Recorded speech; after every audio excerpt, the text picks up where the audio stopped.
Welcome to Procurement Says No, episode 27. Good morning, Ed. Viva Las Vegas. Oh, we're still in Vegas.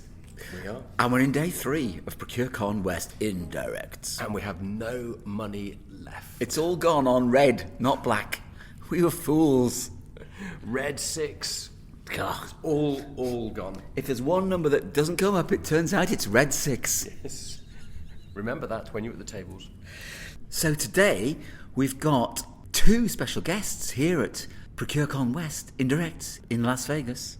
We've got Cheron Lessmeister from CIPS, and we've got Subu Rao from Discover Dollar. Ooh! We're going to harness the value of unstructured data today. Wonder if he could have helped us at the tables last night. And maybe with a bit of unstructured data management, we would have won. So, Ed, we have another guest here at ProcureCon. Yes, we have Cheron Lessmeister from CIPS Americas, who's joined us. Hi, Cheron. Hi. Tell us a little bit about yourself. Thank you. So I've been with CIPS almost 6 years now, and it's been quite the journey. I was hired on to really help expand the brand. Okay. The CIPS brand in America, because it's always been here, but on a very small scale. Yeah. Obviously, we're very popular and very well known in the UK, is where we're based, and throughout the world, but we're looking to really expand our presence in the Americas. So my responsibility is the Americas, so South America, the United States, as well as Canada. I was going to And the say, Caribbean, so you're too. going for the 51st and the 52nd states in Canada and Mexico. You just can't say that. We won't Trump be able to does. leave. We said we wouldn't talk about politics at all. That's what we said. So how's it going so far then? It's going really good. It's a difficult market because it's hard to just really help people understand what is CIPS. It's explaining what a charter is and explaining from the perspective that I take it is that we're a not-for-profit. When you say not-for-profit here in the United States, everybody understands. Okay, Right. they're here for the public good. They're here to help. They're not out to make money. They're here to contribute to procurement and things. So I think when we approach it that way versus staying not really focusing too much on that chartered aspect. So how big is the organization over here in the States? Or In the States, Americas? how many people? Yeah, how many people? It's just. It's right now it's me. Wow, amazing! Right, So so you've got I'm massive responsibility. So I wear many hats. So not just selling and promoting the brand, but working on marketing and what resonates a lot within the United States. We look at some of our products that we have. The U.S. is really looking for skills training. Yeah. They want to upskill their teams. They really want that immediate impact, Yeah. and that's what we see. That we see. Well, Cheron, I need to train my people on contract management, and I need to do it fast. We're also getting a lot of organizations that are looking.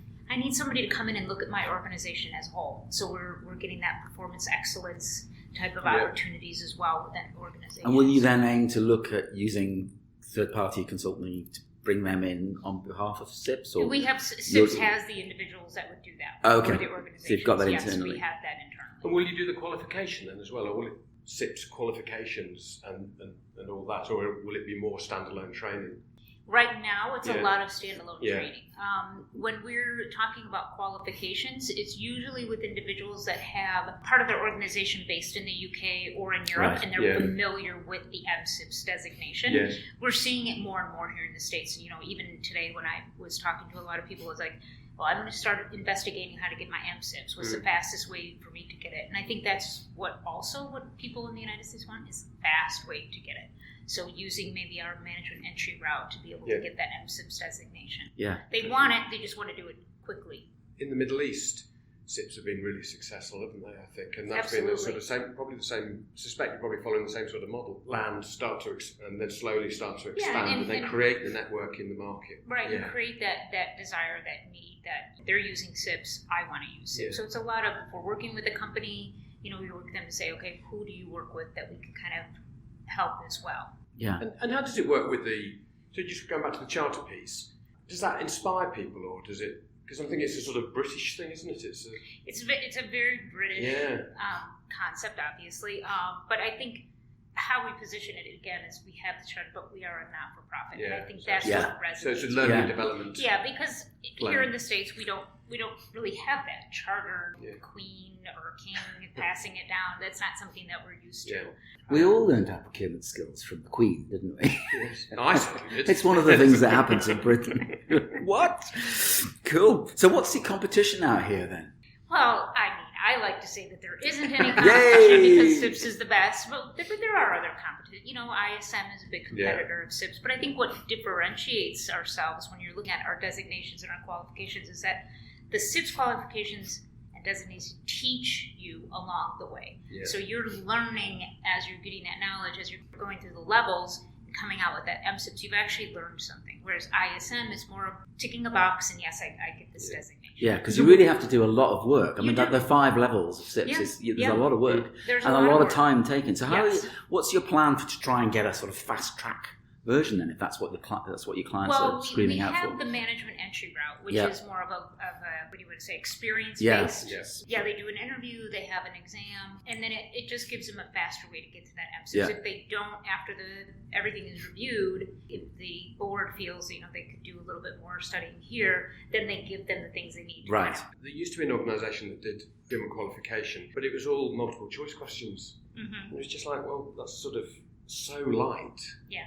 Compared to what I knew CIPS had in terms of the depth of study and the sort of... And the amount of information that people are consuming, that you're consuming as you're going through the MCIPS levels. And does the material as it exists at the moment, because I haven't seen it for a while now, but does it need much kind of adjustment to adjust to the state's kind of market and mindset, or is it? No, it's pretty much there? standard. So Yeah. what's good about CIPS is that what somebody is learning in, let's say, Australia is the exact same thing that they're in the States. Even the legal bit. Yeah, I mean, it's similar anyway. It's I similar, think. I think it's more like high level. Where we do contextualize and make things specific is through the skills course. So that's where we really make it very specific to the U.S. We have U.S.-based instructors that are MCIPS. So there, again, we're getting that local flavor.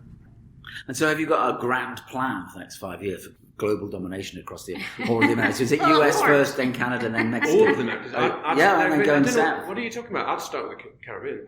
Yeah, well, yes. Starting with the Caribbean would be good. We do have a big presence in the Caribbean. Yeah, so we do. We work with the OPR. We just completed a program with them. We trained over 120 people down in Trinidad. We have a new partnership with Canada, the NISCL. So we're developing that as we go forward. So we have a lot of things that we're working on to really expand the brand and for because it all exists in these different countries already, but small. Correct. Right. Yeah, Okay. yeah. But so what's the biggest obstacle? I think the biggest obstacle is just the brand recognition. Yeah. It's just the more we come to the ProcureCon events, which is very helpful for me. Yeah. Is the more awareness we get. I was just figuring out last night. I've been to 8 of these ProcureCon events, and I remember the first one I went to. It was a lot of explaining who is CIPS, what do I do, then now even today I'm like, I saw you last time you were here. What's new with CIPS? So we're getting it. It's just a process. Yeah. We have a lot to offer. I think that's what when I'm talking to individuals, especially individuals, is that our website. There's content that's member only. But there's so much content that's available just for any procurement professional to go and to seek out on the CIPS website. A lot of it is just open source available. Our global standard can be viewed by anybody.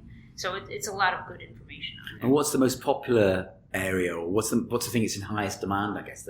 Right now, it's contract management is huge. I just think that's with everything as it's changing in the United States right now. I think that's big.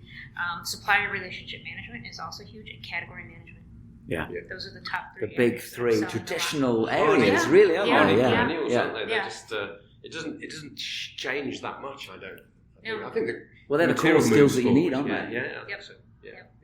And is there any link with any universities out here in the US? Because I think CIPS have got some links, haven't they? I think we UK do. certainly, I'm not too familiar with what they are, but I know that Michigan State does have a very solid procurement program within their organization, and that's something I think that we need to dive more into and really help these students that are going through these 4-year programs, or if they go on to get their master's and they're focusing on supply chain or procurement, that when they come out with their degree that they have, something close to the MCIPS, if not an MCIPS at this point, because it's a lot of study for 4 years or 6 years to get your master's. Yeah. And one thing that we do regularly on the show is we do a little slot on news. And we always look at the CIPS website, and its news is always out of date. To the extent that it's like, they haven't even announced that Ben Farrell is the new CEO yet, or they hadn't the last time I looked. Okay. So, any news from CIPS that you like, the USA. that you like to break on Procurement Says No? I can't think of anything. I think he's the CEO. I think the biggest thing that for the United States or for CIPS Americas is the partnership that we just finalized with NISCL and working with them in Canada, and I think that's going to really strengthen both organizations in North America as a whole. I think it's a good opportunity. Maybe the US will become a province of Canada then, rather than... I think you need to just stop right now before you go any further. Refrain from comment. Well, that's been great. Well, thanks very much for your time, Cheron. Thanks for having me. Really cool to understand what's going on in CIPS Americas. So, and we're meeting with Ben, I think, probably at the end of this month. Yeah. I think. Good. Has he been out here yet? Has he been out to see? No, he hasn't yet. I know it's on his agenda. Right, okay. Well, we'll mention you to him. So he was in Singapore and various just doing places in the Far East, and then down to Australia, I think. At the moment. Just a big global jolly he's on. Yeah, checking it all out. Yeah, but you've got South America, you've got the Caribbean. I mean, off you go. Wow. Oh, Sharon's got to leave now because she's got a flight to catch. Right. She's off to Bermuda. Followed by Grand Cayman. Yes. And then she'll just stay there. Yeah. Great. Yeah. Well, thanks again for your time. That's cool. So much. Thanks a lot. Sure. Cheers, then. Bye now. So, Ed, sometimes when you're sitting watching telly and all the money falls out of your pocket, well, if you need to find out where that money has gone, what you need to do is talk to our next guest, who is Subu Rao from Discover Dollar. He'll find your money for you. Has he got long hands for reaching down the back of the sofa and putting down coins? Let's ask him now. Here he is. Hi, Subu. How are you doing? Great. Thank you for having me here. So tell me a little bit about yourself and your business and what you do at Discover Dollar. So I'm Subu, founder and CEO of Discover Dollar. So as the name says, we're in the business of discovering value, especially looking into the source-to-pay processes of large Fortune 500 companies. So what does that mean? What do you actually do? How do you grab the cash? For example, if you see any large enterprise, right, they have siloed processes and departments of procurement and finance, the businesses. And the procurement and the business are doing the negotiations day in, day out with each supplier. They have negotiation for price, discounts, terms. All of this information is sitting in contracts, emails, documents, PDFs, Excels, which are all by nature unstructured data. Yeah. And then it flows into structured data systems like the Oracles and the ERPs of the world. So only some part of this information is flowing in and becoming a structured data. That means there is some information loss. Especially when there is financial information loss, there can be actual financial losses. In the previous world, this was accepted because there is no economic way of solving this. And I guess people didn't even know what the problem was. Exactly. But now that we can harness the value of unstructured data, what we're doing is analyzing all these unstructured data, extracting all key financial values and terms, and continuously monitoring against the transactions and the data, what is unstructured data. If you find you're paying more than what you're supposed to pay, what was negotiated as a better rate, but the finance is still paying the old higher prices, we capture that and tell people that, hey, looks like you're paying $150, but you had a better price of $120 as per your new contract. So by doing this, we help them companies save real money. But what you call maybe 3 scenarios. There are like 300 plus scenarios where money can be lost. Yeah. Just doubling on the first scenario we called our, say, $1 million 5% discount. Say, first scenario is you created the document, but these volume terms are not part of your ERP. That means somebody has to manually go and ask for it. The second scenario is you negotiated a better rate. If I cross 2 million, I get 7% discount. And that came as an addendum next year. Yeah. And the addendum is not in the system. Yeah. But the first one is. But still you're leaving that 2%, right? That additional 2% value. The third scenario, if I just go in that, great. you have multi-country kind of setup. So you're in multiple countries, your volume discount is a global volume discount, but every geography is calculating their volumes at the local level, and they're missing on the global picture. Just from volume discount, I just made it 3, but there are so many more. Yeah, whatever you say, doing it manually now can be completely automated. Yeah. So how did you come up with the idea? How did it ping into your head? I'm a first generation entrepreneur. So what happened is I love finance and numbers. God, so after my college, where was that? This was in back in India, Right, yeah. in Bangalore. Yeah. So after my college, I was working for a consulting company which involved procurement-related consulting. So, but it was an IT company. Mm-hmm. So as I was working with large companies, I saw, hold on, so many conversations are happening, and not every information is getting inside. But this is speaking about 2011, when this problem I could know, but I couldn't solve because technologies were still evolving. 2014, I did kind of a side hustle of project in Twitter, where I was pulling all the tweets using the backend dev APIs, and to know, hey, what people are speaking about a person, right? So, and I could summarize it. I could tell, hey, they're speaking positive, they're speaking negative. Wow. So when I did this, the aha moment happened that I connected the dots. Hey, if I can do an unstructured data of social media and find some value, I know for a fact the companies have so much of unstructured data sitting inside their sourcing data itself. So that's how the pilot started, built a prototype, and SAP came and said, you guys have built something amazing, and they gave us a globally most innovative solution award in their flagship event called Sapphire. Right. Yeah. So that's how it started. And then just things started moving forward. We onboarded Target as one of our first customers. We went through their Target's innovation program. Right, okay. And Not a bad way to start, I guess. Target. Very small US, quite large. very small US Yeah. organisation. So I just did a deal with SAP and then got into bed with Target. Yeah, fair enough. yeah, maybe small compared to US government, right? Right. Yeah. Wow. So, but I was really nervous when I worked with Target because it was single-handed person with one prototype going to Target, which is like a $70 million back then. In a POC or a proof of concept, we saved them a couple of $1 million. Yeah. And that was like, wow, for them, and they signed a 5-year contract. Wow. And so are you still associated with in any way with SAP? Or Yes, yeah. we are partners with SAP, Right. and we still continue to work with Target as well. Yeah.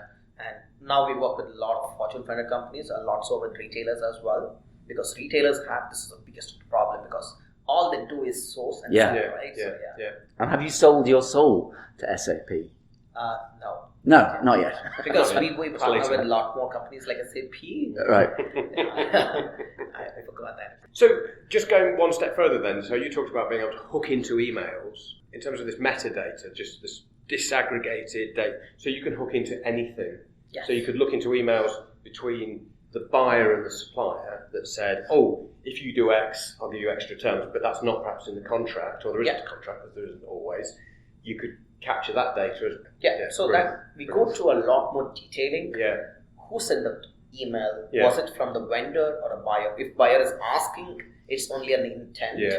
Whereas vendor is providing in the email, that means it's a confirmation. Right, yeah. Right? We go to topic modeling, clustering, labeling. Yeah. A lot of AI features are used to figure out and say with confidence, hey, this looks like a really overpayment. Yeah, for example, companies like Gong.io, they're already doing for sales intelligence, but that's on the customer relationship management. Yeah. We do this for supplier relationship management, right? So yeah. Really? We do have an audio and a video capabilities coming up as well. Right. Yeah.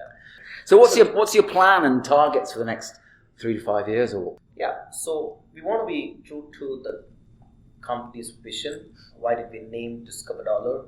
We can just do this at an exponential way, which we were doing it in small parts, but now we can take it to not just Fortune 500 companies, we can take it to mid-sized and smaller sized organizations as well. Who needs it more than the Fortune 500s, because they have the state-of-the-art technology and the best processes. But the mid and small size companies whom we couldn't work earlier because the smaller size and the smaller value we can deliver, but now with AI and agentic processes, we can deliver that value very quickly as well. Yeah. And your target market, you start, obviously, I say your target market, but you started with target. What is your target market then? I mean, it's just take over the world, is it? Most companies right now, I would say anybody who has more than 500 vendors. So we started with the cream of the companies, like the super enterprises with more than 10 million. Now we already work with $1 billion and above, and even just last quarter, we started working with $100 million to $1 billion size companies as well. Yeah. So. And what's your revenue model? Did you take a percentage of what you discover, or how does that operate? We are very flexible in our business models. Primarily, we work on a success-based engagement. Test us out. You start on that model. Only when we deliver real savings is when you get charged. But if you want to later flip into a subscription model or a fixed retail kind of models, those options are available as well, because most of our customers start on a success fee just to test out the waters. Yeah. And as they see value, this is working, and now we want to internalize it. So that's when they buy a technology on a licensing model, which would work out in the longer run, maybe at a less expensive as well. So you're called Discover Dollar, but are other currencies available? Yeah, every currency is possible right now. Even we're thinking of cryptocurrencies as well. Oh yes, hell yes. Yeah. So you have $1,000 which you found behind the sofa, and you're in Vegas. Are you putting them on red, or are you putting them on black? Black is my favorite. Everybody has said black Except me. apart from him. I love black. Yeah. Cool. No, that's great. Well, thanks very much Brilliant. for coming in. That's fantastic. Awesome. Thank you so Thanks much. for letting us I had know. so much fun now talking to you guys. Cheers, Subu. Thanks very much. Thank you so much for having me. Cool. Pleasure. Bye. Yeah. Well, that's that, Ed. Day 3 over and done with. And another box ticked. Our first on-the-road podcast event anywhere in the world. With ProcureCon. What more could one want? The leaders in procurement conferences. Live from Las Vegas in a recorded sort of manner. Viva Las Vegas, baby. We'll see you all again next time. Bye. Bye-bye. Yeah, yeah, yeah.